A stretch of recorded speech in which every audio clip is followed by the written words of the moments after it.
നബി സല്ലല്ലാഹു അലൈഹി വസല്ലമ തങ്ങൾ ജനിക്കുന്നതിന്റെ മുമ്പ് തന്നെ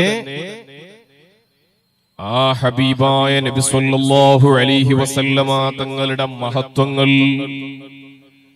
മുത്ത് നബി സല്ലല്ലാഹു അലൈഹി വസല്ലമ തങ്ങളെ കുറിച്ചുള്ള അവിടുത്തെ നാടിന്റെയും അവിടുത്തെ വരവിന്റെ സമയത്തെയും കുറിച്ചുള്ള വലിയ ചർച്ചകൾ നബിയുല്ലാഹി ആദം അലൈഹിസ്സലാം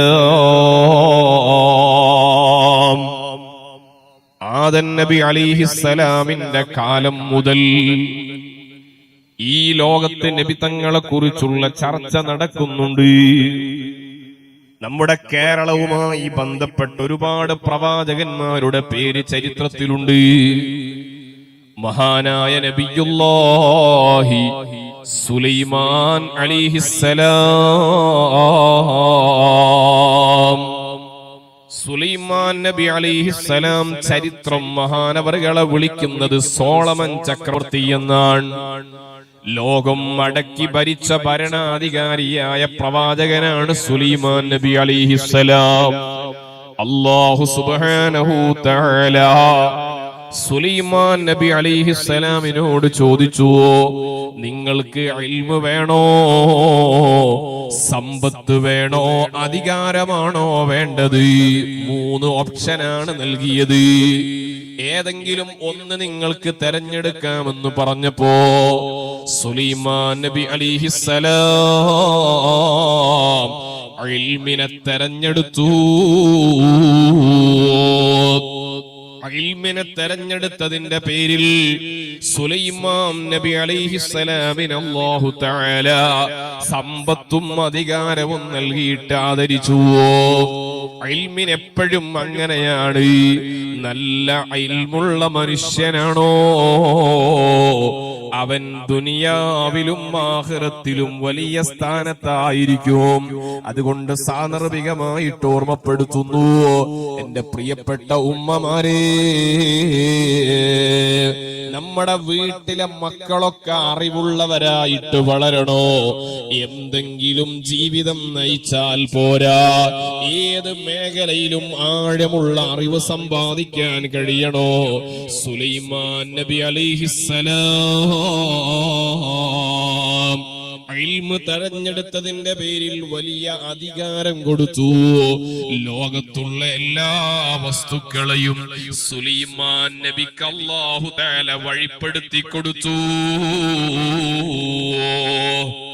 ആ സുലൈമാൻ നബി അലൈഹിസ്സലാമിന്റെ വീട് നിർമ്മിച്ചത് കേരളത്തിലെ മലപ്പുറം ജില്ലയിൽ ഇപ്പോൾ സ്ഥിതി ചെയ്യുന്ന ൂരിൽ നിന്നുള്ള തേക്കുകൾ കൊണ്ടുപോയിട്ടായിരുന്നു എന്ന് ഇൻഡോ അറബ് ചരിത്രം എഴുതിയ പണ്ഡിതന്മാര് സാക്ഷ്യപ്പെടുത്തുന്നുണ്ട്. ആ സുലൈമാൻ നബി അലൈഹിസ്സലാം മക്കയിലൂടെ തന്റെ കൂട്ടരോടൊപ്പം തന്റെ ആളുകളോടൊപ്പം സഞ്ചരിക്കുകയാണ്. അപ്പോഴാണ് അവരോട് സുലൈമാൻ നബി പറയുന്നു, ഓ ജനങ്ങളെ,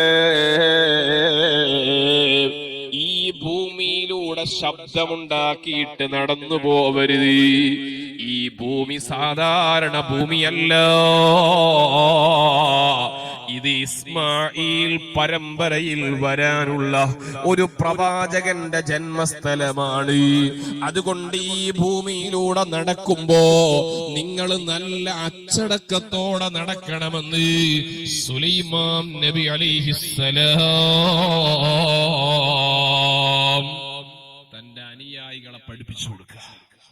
ഓരോ നബിമാരുടെ ചരിത്രം പരിശോധിച്ചാലും ആ നബിമാരെല്ലാം തന്റെ അനുയായികളോട് വരാനിരിക്കുന്ന മുത്തുനബി സല്ലല്ലാഹു അലൈഹി വസല്ലമ തങ്ങളുടെ മഹത്വങ്ങൾ എണ്ണി പറഞ്ഞിട്ടുണ്ട്. ഈസാ നബി അലൈഹിസ്സലാത്തു വസ്സലാം തന്റെ സമുദായത്തോട് പറഞ്ഞു കൊടുത്തത്, എന്റെ ശേഷം ഒരു വെളിച്ചം വരാനുണ്ട്, ആ വെളിച്ചം വന്നാൽ നിങ്ങൾ അവരെ പിൻപറ്റണേ. തൗറാത്തിൽ മൂസാ നബി അലൈഹിസ്സലാത്തു വസ്സലാമിന്റെ അനുയായികളോട് എത്ര സ്ഥലങ്ങളിലാണ് യഅരിഫൂനഹു കമാ യഅരിഫൂന അബ്നാഅഹും, സ്വന്തം മക്കളെ അറിയുന്നതുപോലെ നബി സല്ലല്ലാഹു അലൈഹി വസല്ലമ തങ്ങളുടെ വിശേഷണങ്ങൾ അറിഞ്ഞവരാണ് ആ ജൂതന്മാരായ മനുഷ്യന്മാരിൽ വലിയൊരു ഭാഗവും. അതുകൊണ്ടാണ് നബി സല്ലല്ലാഹു അലൈഹി വസല്ലമ തങ്ങൾ മദീനയിലേക്ക് വരുന്നതിന്റെ മുമ്പ് തന്നെ ആയിരക്കണക്കിന് കുടുംബങ്ങൾ മദീനയിൽ വന്ന് താമസിച്ചു. കാരണം തൗറാത്ത് വായിച്ചു നോക്കുമ്പോൾ തൗറാത്തിൽ കാണുന്നുണ്ട് ഒരു പ്രവാചകൻ, അവസാനത്തെ പ്രവാചകൻ, അത് വരുന്ന പ്രദേശം മദീനയാണ്. മാത്രമോ സുഹൃത്തുക്കളെ, നബി സല്ലല്ലാഹു അലൈഹി വസല്ലമ തങ്ങളതാ മദീനയിലേക്ക് ഹിജ്റ പോയപ്പോൾ മദീനക്കാര് സ്വീകരിച്ചു കൊണ്ടുപോയി. അല്ലാഹുവിന്റെ റസൂല് താമസിച്ച വീട് പോലും വർഷങ്ങൾക്ക് മുമ്പ് ഒരു രാജാവ് പണിതു വെച്ച വീടാണ്. ആ രാജാവിന് കഠിനമായ രോഗം ബാധിച്ചപ്പോൾ 400-500 വർഷം മുമ്പ് രാജാവിന് രോഗം ബാധിച്ച സമയത്ത് ഒരുപാട് വൈദ്യന്മാരെ കാണിച്ചപ്പോൾ രോഗത്തിന് ശമനമില്ല. അപ്പോഴാണ് ഒരു നല്ല പുരോഹിതൻ പറഞ്ഞു കൊടുത്തു, നിങ്ങളുടെ രോഗം സുഖപ്പെടണോ, നിങ്ങൾ മദീനയിൽ യസ്രിബാണ് അതിന്റെ പേര്, ആ പ്രദേശത്ത് നല്ലൊരു വീട് നിർമ്മിക്കണം. ആർക്കുള്ള വീടാണ്? അവിടെ ഒരു പ്രവാചകൻ വരാനുണ്ട്, ആ പ്രവാചകന് താമസിക്കാൻ ഒരു വീട് നിങ്ങൾ ഉണ്ടാക്കണോ. അങ്ങനെ ഉണ്ടാക്കിയ വീടാണ് മഹാനായ അബൂ അയ്യൂബുൽ അൻസാരി തങ്ങളുടെ വീട്. ആ വീട്ടിന്റെ മുന്നിലാണ് നബി തങ്ങളുടെ വാഹനം ലാൻഡ് ചെയ്തത്. ഒട്ടകം വന്ന് റസൂലുള്ളാഹിന്റെ ഒട്ടകം അവിടെ നിൽക്കുന്നു. ആ വീട് വർഷങ്ങൾക്ക് മുമ്പ് രാജാവ് പണി കഴിപ്പിച്ചതാണ്. രാജാവിന്റെ രോഗം സുഖപ്പെടാൻ ഇങ്ങനെ നബി സല്ലല്ലാഹു അലൈഹി വസല്ലമ തങ്ങൾ വരുന്നതിന്റെ മുമ്പ് തന്നെ റസൂലുള്ളാഹിന്റെ മഹത്വം ലോകത്ത് പറഞ്ഞിട്ടുണ്ട്. അല്ലാഹുവിന്റെ റസൂൽ പ്രസവിക്കപ്പെട്ട ദിവസങ്ങളിലും റസൂലുള്ളാഹിന്റെ മദ്ഹുണ്ട്. നബി തങ്ങളെ പ്രസവിക്കപ്പെട്ടപ്പോൾ അബ്ദുൽ മുത്തലിബ് റളിയല്ലാഹു അൻഹു റസൂലുള്ളാഹിന്റെ വല്ലിപ്പയാണ്. ആ അബ്ദുൽ മുത്തലിബ് ആ കുഞ്ഞിനെയും എടുത്തിട്ടതാ കഅബയുടെ സമീപത്ത് ചെല്ലുന്നു. എന്നിട്ട് ആ കുഞ്ഞുമോനെ പിടിച്ചുകൊണ്ട് അബ്ദുൽ മുത്തലിബ് ഒരു പാട്ട് പാടുന്നുണ്ട്. അൽഹംദുലില്ലാഹില്ലദീ അഅ്താനി ഹാദൽ ഗുലാമ ത്വയ്യിബൽ അർദാനി ഖസാദ ഫിൽ മഹദി അലൽ ഗിൽമാനി ഉഈദുഹു മിൻ ബൈതിൽ അർദാനി. അൽഹംദുലില്ലാഹ്, ഈ കുഞ്ഞുമോനെ നമ്മൾക്ക് നൽകിയ പടച്ചവന് വലിയ സ്തുതിയാണ് എന്നിങ്ങനെ പാടിയിട്ട് ഈ കഅബയെ മുൻനിർത്തിയിട്ട് പടച്ചവനെ നിന്നോട് ഞാൻ കാവല് തേടുന്നു അല്ലാഹ്. ഈ കുഞ്ഞുമോന് നീ സംരക്ഷണം നൽകണം അല്ലാഹ് എന്നിങ്ങനെ പാടിയിട്ട് അബ്ദുൽ മുത്തലിബ് തങ്ങൾ അവസാനിപ്പിക്കുന്നത് അന്തല്ലദീ സുമ്മീത ഫിൽ ഖുർആനി. ഈ കുഞ്ഞുമോന് പേരിടാൻ എവിടെന്നാ പേരെന്നറിയുമോ?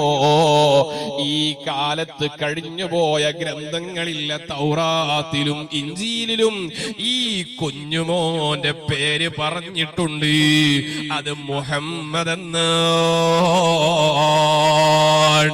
അള്ളാഹുവിന്റെ റസൂല് ജനിച്ച അന്ന് റസൂലുള്ളാന്റെ മദ്ഹ് പാടിയിട്ടുണ്ട്. സ്വഹാബത്ത് റളിയല്ലാഹു അൻഹു നബി തങ്ങളെ പ്രകീർത്തിച്ചുകൊണ്ട് എത്രയോ പാട്ടുകൾ പാടിയിട്ടുണ്ട്. അള്ളാഹുവിന്റെ ഹബീബിന്റെ മദ്ഹുകൾ ലോകത്ത് എന്നും നിലനിൽക്കുന്നതാണെന്ന് പരിശുദ്ധ ഖുർആൻ. അതാണ് ഖുർആനിൽ അല്ലാഹുവിന്റെ ഹബീബിന്റെ മദ്ഹ് പറഞ്ഞുകൊണ്ട് അല്ലാഹ് പറഞ്ഞത്, അലം നശ്റഹ് ലക സ്വദ്റക വവളഅനാ അൻക വിസ്റക എന്നിങ്ങനെ പറഞ്ഞു വന്നിട്ട് വറഫഅനാ ലക ദിക്റക, ഓ നബിയേ അങ്ങയുടെ മഹത്വം ഞാൻ ഉയർത്തിയിരിക്കുന്നു.